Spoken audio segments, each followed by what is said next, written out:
No? All right. So today we are in chapter 4. Is it 14? Yeah, chapter 14. And we're going to just talk really briefly about starting your career.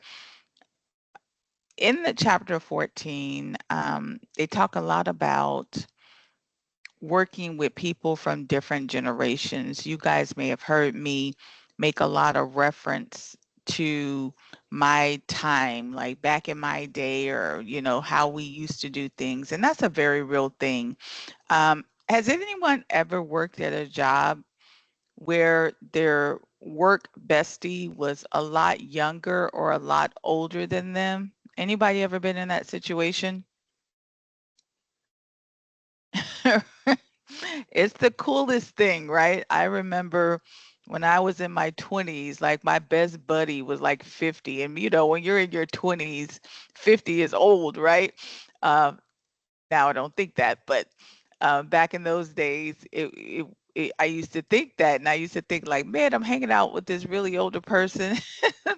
But that's how it works, and it can be really neat because you're going to be approaching the job from a different perspective, right? So we're going to spend some time talking about that as well as a few other things. Just a few quick reminders. Your final exam is tomorrow. Your final exam is tomorrow, and it's going to be on chapters 4, 5, 11, 13, and 14, which is one of the reasons I really want to try to go over chapter 14 to make sure you know what is inside of it. In chapter 14, it starts out talking about professionalism.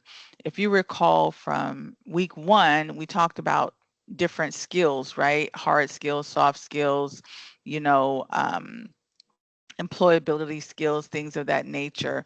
So, what is professionalism? Well, professionalism defined means that you have those skills, right? You have all the skills necessary, the soft skills, the hard skills, the workplace skills, the self-management skills. All these skills are needed to be successful in a workplace. Self-management skills is an interesting skill set because it's one in which you are able to control your own habits. I'm going to tell you right now, a lot of people are lacking this skill set. Emotional regulation. Anyone ever heard of that term? Emotional regulation? A lot of people get confused. Or have you ever heard of the term emotional intelligence? Give me a thumbs up. That's they phrase that a lot in different things. You may hear people talk about it socially. Oh, you don't have emotional intelligence? Well, a lot of times people think that is about you being able to define emotions. That's not what it's about at all. Emotional intelligence has to do with you being able to regulate your own emotions. That's when you are able to say, oh, this is a trigger for me, or oh, I'm feeling anxiety in this environment. Let me remove myself from it. Or oh, I know that I'm going to, maybe be a bit worried if I don't, finish this project on time. And you know that it is you that is having the emotion and you're able to control it. Well, why is that important in a business environment? Things are going to get harder, not easier. That's what careers are about. You're going to be challenged. You're going to be put in situations where you have to make tough decisions. And, I'm also going to say, in the careers that you've chosen, like, have you given any thought to how your personality will fare in those environments? When I was about to transition out of the military, I thought I wanted to be a doctor. I thought I wanted to be a doctor. And the Army was gracious enough to allow me to volunteer at the local hospital that was on our I was in South Korea, so that was on our campus. um, they let me volunteer. Well, let me tell you how long that lasted. That lasted for like a month. And then I was like, okay, well, maybe I could do physical therapy. So they put me in the physical therapy section. And I don't want to be visual, but when the therapist told me what I would have to deal with, and let's just say I heard a lot of sounds and screams and yells coming from the physical therapy department, uh, all of a sudden I decided maybe that's not something I wanted to do. And I just can't take the smell of a hospital. I don't know if anybody else is like that. Now, my brother, he's worked in the hospital for almost 25 years. He was in the Navy. He got out, went right into medical. And he loves it. I don't know how he does it because he works in the emergency room too. So I don't know how he does it, but he's been living a life. Me personally, it didn't last a second. So you really got to know yourself when you're choosing careers, right? You got to know what you can withstand. So in addition to obviously being on time and dependable and great time management, emotional regulation is a really big one. um, we don't have to dig into those. We know what each of those are, right? Now, something else, like I said at the top of the hour, that you will encounter in the workplace is multi-generational workplaces. Multi-generational workplaces. Let me ask you a question. What is one thing, well, two things that it does not matter where a person comes from. I don't care what part of the world they come from. There's two things that all people have in common. Can you guys think what those two things are? What do you think that just threads, connections between people across the globe? Can anybody think of two things that it doesn't matter if you pluck the person from Vietnam or you pluck them from Alabama or you pluck them out from Spain? These people are all going to have similar traits. Can you guys think of what would make them similar? Anybody have a guess? Or you just don't know where I'm going with this question? Okay. Well, let me tell you, age and economic status. They did a lot of studies on this as well. Let's start with economic status.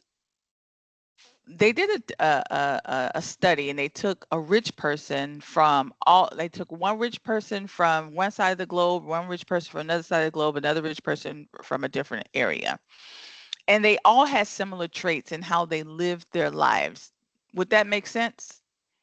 Can we all agree that all rich people kind of live the same no matter where they are and who they are? Okay. They also took a middle class people, and some countries don't really have middle class, but most of them do. And they went into their homes and they all had similar lifestyles because middle class is middle class. Would you not agree? No matter where you go, right? I don't care who you are, middle class is middle class. And they did the same thing with people in poverty. And of course, obviously, when your basic needs are met, I don't care what part of the globe you're on, when you can't eat, you can't eat. You understand? So poverty is poverty. And so they came to the conclusion that one thread that transcends the globe is money, right? The other thing was age. What do I mean by that? You can take a person that's 80 years of old from any part of the world, and you know what they're going to have in common? They all grew up at the same time. They all experienced the same world disasters, whatever, you know, happened, events in that world, whether they knew about it directly or not, but if it was big enough, they knew about it.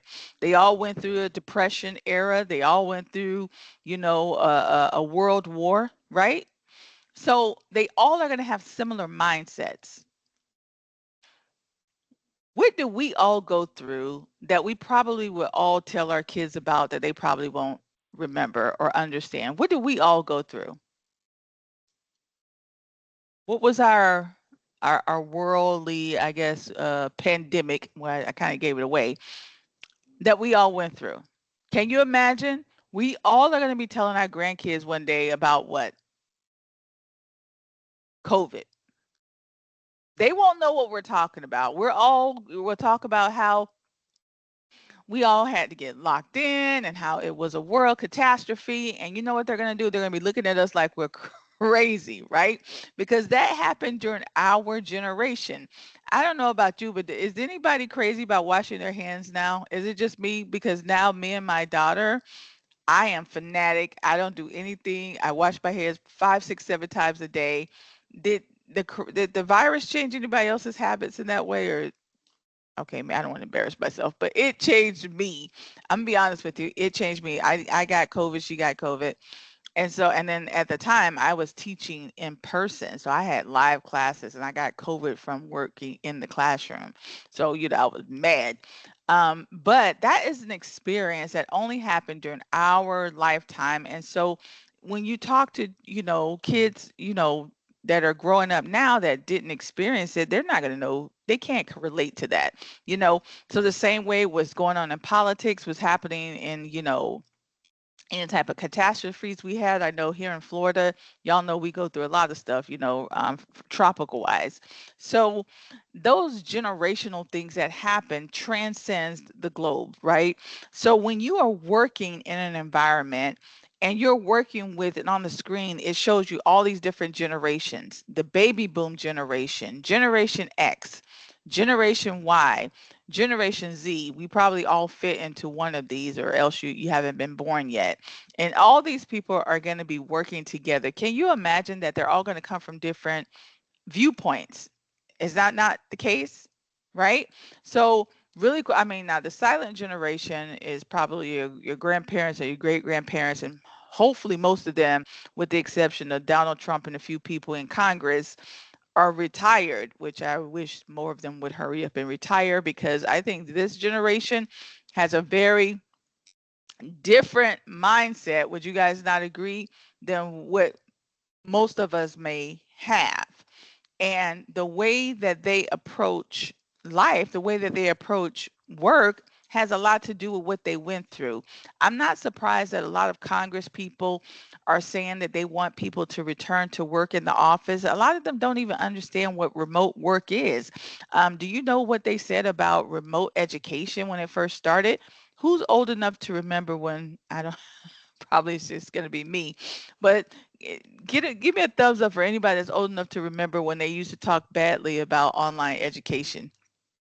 Anybody remember that? Wow, this is a tough crowd. Okay, it's just me.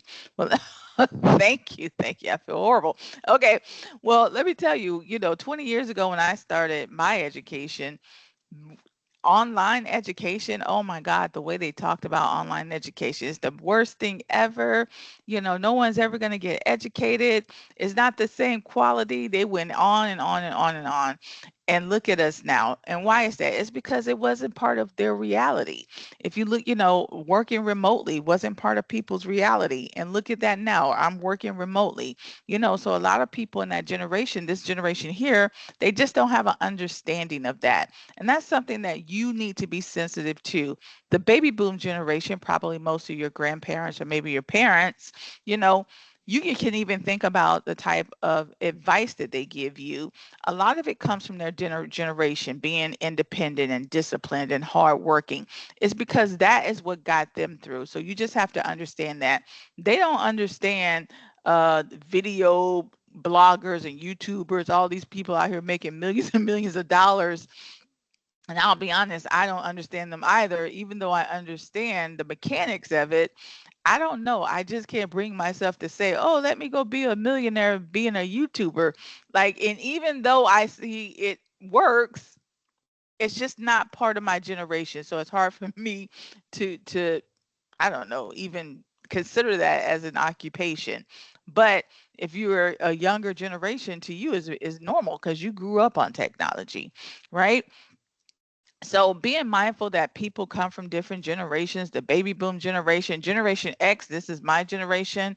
I won't ask how many people grew up in this era, but this era, we became a little bit more flexible because we didn't grow up on technology, but by the time I got out of high school, technology was starting to come around in the workplace. I remember having to work on a computer, which really wasn't a computer because you had to put code in it. It was just a green screen when I was in the Army, and that was my first, you know, introduction to working with computers. So throughout my career, computers were a thing, but growing up wasn't. Nowadays, they give people, I mean, at least in Central Florida, they give kids laptops or iPads, so they get, access to technology right out the gate. It's a very different time. Generation Y, that may be most of you guys, you guys, again, hearing me talk about technology is like, whatever, like that's something that's very common to you, being exposed to the broader environment at large and different types of people and different mindsets is very common for you because you didn't grow up like Generation X, where all we did was play on the street. And when the street lights came on, we had to go into the house. So all we knew was our neighborhood. Now, how does that translate into the workplace? Can you imagine how, if all these different facets of people are working together, how they are going to have a different approach? More importantly, what if you're the boss of some of these people and you have to manage them? Has anyone ever had to manage? Give me a thumbs up if you've ever had to manage someone that's older than you. Or maybe you've ever had to train someone that's older than you. Anybody ever been in that situation? How does that even work? That's crazy, right? Because I see a few thumbs up, because it's a different mindset. Like if come from, oh, I got to respect my elders type situation, you're probably very careful how you engage with them. Maybe, I don't know, they could have been a little, not everybody that is older is mature. So I know some older people, I know what some of us may be thinking. But for the most part, even if, that is the case, they still have a different mindset in most cases because they grew up during a different time. Well, you're going to have to get used to that, and you're going to have to realize that what motivates someone in Generation Y is not going to be what motivates someone in Generation X, right? And then, also depending upon where your walk of life is. So right now, most of you are probably in your 20s, maybe early 30s, and maybe you're not thinking about a family yet. Maybe some of you already have a family, but I'm going to tell you right now, even if you're like early 30s, your mindset, if you're single, is going to be very different from if your mindset when you're married with children, or if you have kids, or maybe you have someone that you're caring for. Why do I say that? Because how you motivate people has a lot to do with where they are in life, right? So yes, generationally, if most people are in their 20s, maybe they don't have a lot of responsibility outside of themselves, maybe a child. But, someone that's married with a mortgage and a house, they're going to have a different set of things that are going to motivate them. Why is that important? It's important because as you get through your career, so right now, when you first start out, you just need to be self-aware of how you manage yourself and how you engage with the people around you, just taking into consideration where they are in life. But once you become a manager, this is going to be very, very, very important because you're going to be managing people from all different walks of life. And you need to know what motivates one person doesn't motivate another person. What one person understands, another person is not going to understand. One person may be really hip to technology, the other person may not be. Like, those are things that you're really going to have to pay attention to once you get into management. Does that make sense, guys? So that's really what chapter 14 is talking about. I want to encourage you to really read through that. You may get a few questions, not a lot of questions, maybe one or two questions maybe about that, but do understand that, the final is multiple choice, and it picks questions randomly from selected questions that we put on it, but it picks it randomly. So one person could have 4 questions about this, one person could have no questions about this. So make sure that you at least, read it so you can understand it, right? So the point is, you're going to be in a multicultural workplace, and it's important for you to understand that people are coming from different backgrounds, different cultures, different identities, right? So it does require you to have a cultural competence, which is your ability to understand and communicate. This is something that I'll be honest with you, I'm really, really confused with what's happening with this whole DEI thing, um, purely coming from the perspective of someone that is a business. I'm an entrepreneur. So, me, I don't know about you, but anybody want to start their own business one day? Give me a big, quick thumbs up. Give me a thumbs up if you want to start your own business and you'll understand my viewpoint. So, if you want to run your own business, I don't think I've ever met a business person that said, um, I don't want to be as profitable as possible. Like most business people say, I want to make as much money as possible. And I don't care who my customers are as long as they like my product or my service. Is that not the case? Well, I then put yourself in the employer's shoes. How are you going to attract the largest group of people in a multicultural United States of America, which is ethnically diverse, if you don't have on your team people that could tell you how to attract that? Does that not make sense? Like, I'm gonna tell you right now, maybe you guys know, but I don't know. If I was in Hawaii at a business, I wouldn't know how to attract that group. I would need somebody that is Hawaiian on my team to help me with that demographic. Does that make sense? Like, how can I expect to to sell a product in an environment that I don't really understand the people?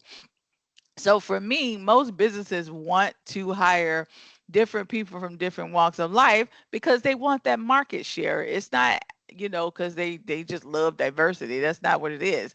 It's because they like money. And they was like, okay, well, if this demographic is mostly this, come from this region, then I need somebody on my team that understands that so I can help make some money. So me personally as an entrepreneur, that is my mindset. I don't think about anything else outside of that.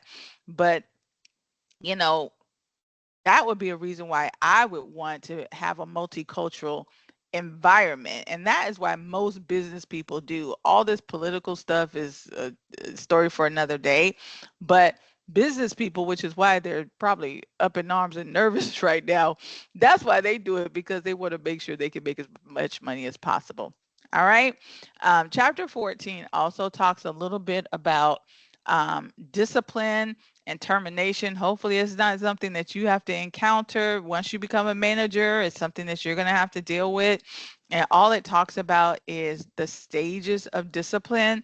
Um, Maybe some of you have been there. Hey, I've been here, but what is supposed to happen in disciplinary processes and what typically happens. So it just says that, in any type of environment, if there's any type of disciplinary actions, typically it starts with a verbal, it goes to a written, sometimes you're suspended, then it moves to a termination. Most companies do follow this guideline because they took time and money to train you and to have you work with them. And if you've been with the company for a minute, they have a lot of what they call you have a lot of what they call institutional knowledge, and they don't want to just throw that away. So most companies are going to try to, get you back on track. And that's what the verbal, the written warning, sometimes suspension if maybe you do something where, you know, they have to suspend you, and then a termination. But where are you going to find all these policies? In the company's policies and procedures, your employee handbook. Make sure you read it so you know what those rules are, so you know how to proceed. All right. So, obviously being excited about your career. I know we all are. I just want to remind you to continue to network, continue to, work that career plan. Hopefully, the career plan process makes more sense to you guys. Hopefully, you got something out of it. Hopefully, you continue to, massage that plan. It's not designed for one shot. As you go through your career, you're obviously going to change your plan, as your situation changes. So I really hope that you keep that with you. All right. Of course, every one of you guys are going to be a great employee. We've talked about being professional and all those good things, having a positive attitude, being an effective communicator, and a good team member. All right. We're not going to belabor that anymore. I want to get right to what your live conference question is for today. Here's what I want you to do. I want you to find a company in your career field that you believe you would like to work for. right? This is you practicing researching companies, right? Because if you have your career plan is your guide. And if you know, like I said, I'm just throwing this out there, you want to start your own business one day, so you want to go work for a smaller company, you got to start doing your research on these companies. So this is your practice. Find a company, name 3 things about that company. Go to their website. That's the quickest way to do it. And find 3 things about that company that you care about. Maybe you care about if they have a lot of different locations. Maybe you care about their mission statement, how many long they've been in business, if they're a small or large company. I don't really care. It's really up to you. I just want you to get practice researching companies. All right. You're going to find a company and name 3 things about that company. Does everyone understand? I'm going to leave this up for a minute. All right, y'all. Let me quickly about tomorrow before you jump off. Come here early. I'm not going to do a lot of talking tomorrow. I'm going to have the live conference question up and running. I'm really going to be here tomorrow just for people that have questions, obviously for you to get your live conference question. We may do some wrap up chit chat, but really, if you don't have any questions, you can come online, get your live question, jump off and go do your final, right? I really don't want to take up a lot of your time tomorrow. So just know when you come on, live conference question will be available to you, and we'll do a couple of last minute things, and we'll be out of here. All right. Good luck to you. Remember, today is the last day to turn in all of your late work. The last day to turn in all of your late work, with the exception of what's due tomorrow. Have a good day, guys.